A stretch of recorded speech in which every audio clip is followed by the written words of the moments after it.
Hey, it's Shannon from Gigi's Fabric Shop, home of Janome Junkies and Junkies. And today I am so excited for this super quick and very cute project. We are making fringed football earrings. That's right, freestanding lace earrings that will have you game day ready in no time. Stay tuned.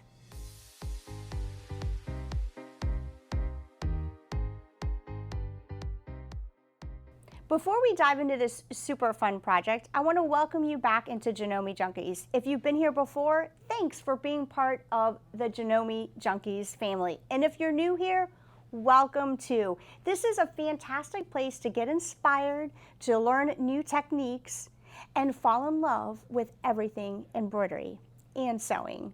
Let's get started.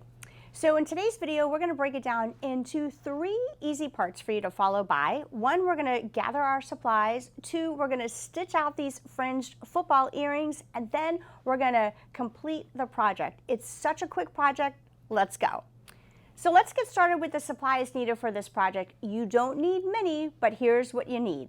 First up, you need an embroidery machine, and today we're going to be sewing on the Janome Memory Craft 1000. She is a brand new machine from Janome, and if you're interested in learning more about this fantastic machine, we'll put some links down in the description below. We have a deep dive and an open box. Of course, if you have any questions, you can always call me at 813-661-9000. This is a fantastic machine, and actually any embroidery machine is fantastic for this project because she is a small project, and this machine comes with a 5x5 hoop, and that's what we'll be sewing on today.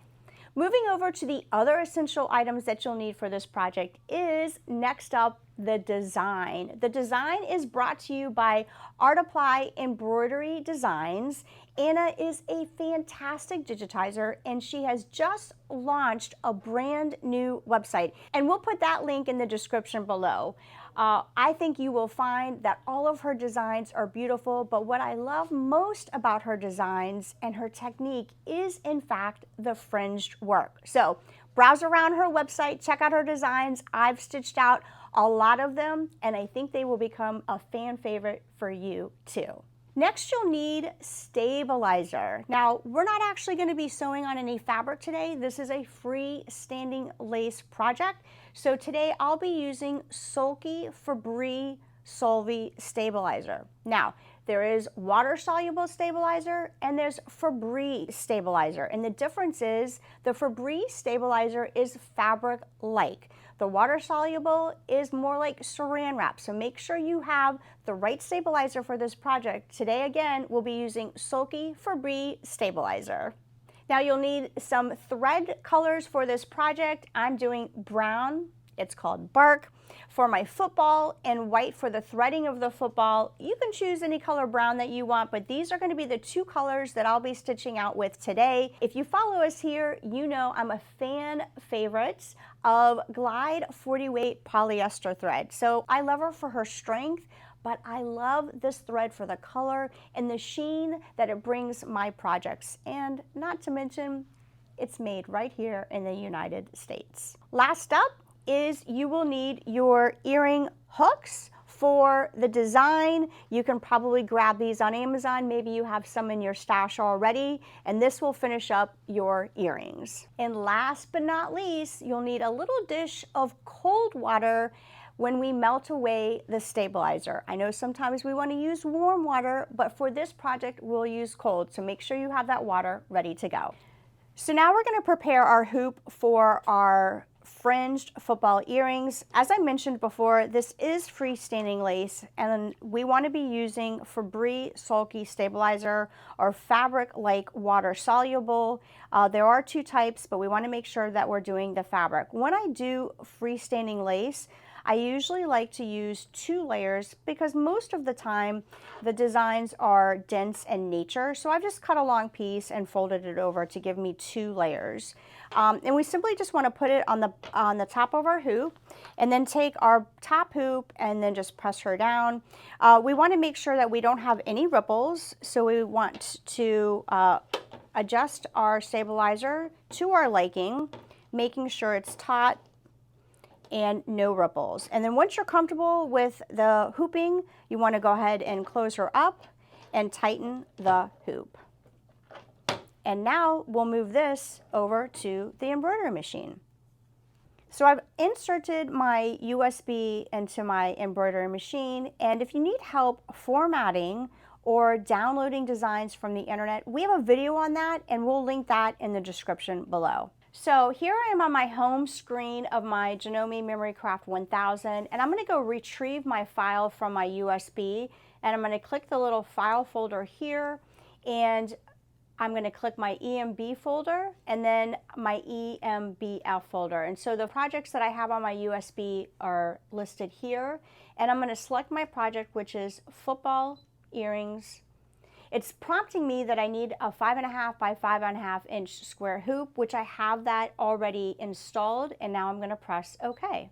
Now this project is going to only take 16 minutes to stitch out. We are stitching this out at 600 stitches per minute, but this is such a small project that if you wanted to do 2 sets of earrings in one hooping, you can certainly do so. The larger hoop you go, the more pairs of earrings that you can do. I'm always a fan of printing out your design and the placement stitches ahead of time so you know the sequence of stitches ahead of time.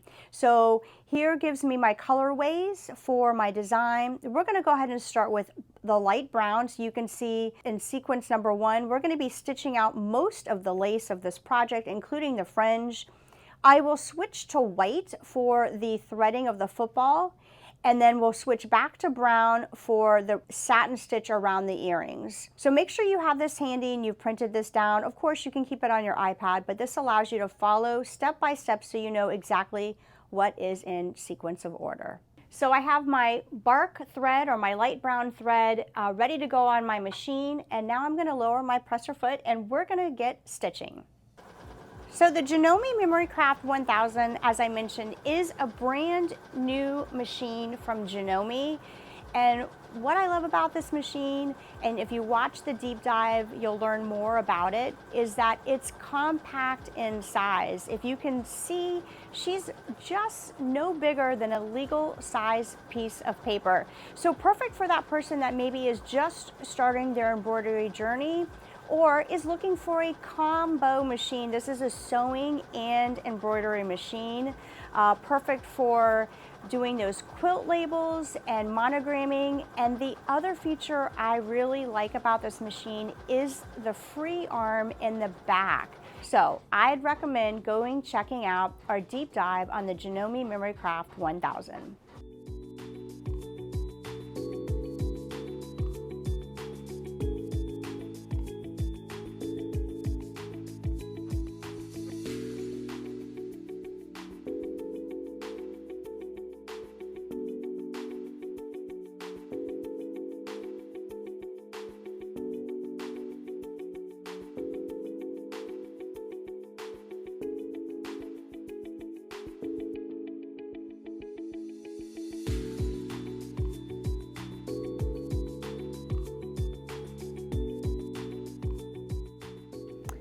So we have just completed our fringed football earrings, super quick, and how adorable are these earrings. So now what we're going to do is we're not going to quite unhoop it yet. What you'll want to do is turn your hoop over, and what you'll see is your white bobbin on the fringe. Now we're going to trim that all along the white bobbin on both earrings, and that's what's going to create the fringe effect. So grab some snips and let's get cutting. All right, so now that we've snipped our bobbin, what we're going to do is we're going to turn our hoop back over and we're going to fringe our project. So I usually just take the tip of my scissors and ever so slightly, I'm just going to start fringing my project.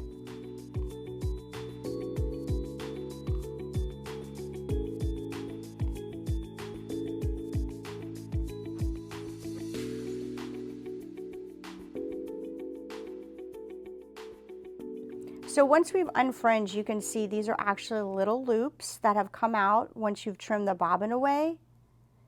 And you may get a little stragglers that maybe the loop came undone and you can just trim it away, but that's what we call fringe. All right, so before we actually unhoop this project, I just wanted to reiterate, sometimes with freestanding lace, you want the back to be the same color as your front. But the reason why we needed the white bobbin is because we trimmed, you can actually see where the white bobbin was right here, we trimmed that away, and that's what actually creates this fringe application. So if you use matching thread, top and bottom, it'll be really hard for you to see where you're supposed to cut. So I do recommend keeping your white bobbin in. Now we're ready to unhoop this project. Our fringe is all complete. So I'm simply gonna undo my hoop and I'm gonna lift my top hoop. And we're gonna take this little project out. And now what I'm gonna do is I'm just gonna take my scissors and trim away some of this stabilizer and prepare her for her little cool bath. So now that we've trimmed away our stabilizer, we're going to take one of our earrings and I have a cool bath ready to go, and all we're going to do is actually dunk this and the stabilizer will actually melt away or wash away. So we'll dunk it. As soon as the stabilizer has dissolved in the water, you'll want to take the earring out and you'll want to, if it's lost its shape, sometimes the water will do that. You just want to make sure you shape it back before you set it to dry. And then usually what I like to do is just fluff up my fringe as best as I can. It is wet, and so you want to just make sure you fluff it up as best as you can. And then you're actually just going to set it and forget it. Really, you want to let this dry completely. Don't put anything heavy on it because you don't want to flatten out the project. You want this fringe to be puffy. So now that I've rinsed away the stabilizer, I'm actually just going to put it on my paper towel here. And I just want to make sure that everything looks good. And then in a few hours, she will be dry. We can refluff up our fringe and then we'll add the earring hoops. While those earrings are drying, I'm actually going to pull my earrings up that I did already that are dry. So first you can notice that I actually used a different brown on these earrings. So I did do a darker brown. The other ones I did a lighter brown. So you can actually choose a brown that fits your team. Now, when your earring is completely dried, what you want to do is if you need to fluff up the fringe a little bit more, you can do so. And just use your finger and fluff it up to your liking. And then once everything looks good, you can actually add your earring hook and hoop. And there's all types of earrings that you can use. So probably need to take some pliers and just put that around the hoop at the top of the earring. And you have just completed your freestanding lace fringed football earrings. So I'm so glad you stuck around with us watching this fantastic short tutorial. If you're new here to Janome Junkies, let me tell you a little bit about us. We are a family-owned business and we are a dealer for Janome and Junkies sewing and embroidery machines. We like to call ourselves matchmakers. So what that means is we want to make sure we put you in the right machine on the projects that you're doing today and maybe tomorrow. Now, the best part is when you choose us as your dealer, you get us for your entire sewing journey. So what that means is if you have an issue with your machine, you just need a little help troubleshooting, or maybe you need some service. Well, we got you covered. We can do all of that for you. So if you have any questions, you can visit us at janomejunkies.com and you can call us again, 813-661-9000. And that's a wrap. I hope you enjoyed these fringed football earrings. I know I did. And I think you're going to be the hit at the next football party. So tag us at janomejunkies.com. I'd love to see those earrings. And I can't wait to see what you're stitching. We'll see you soon. Bye.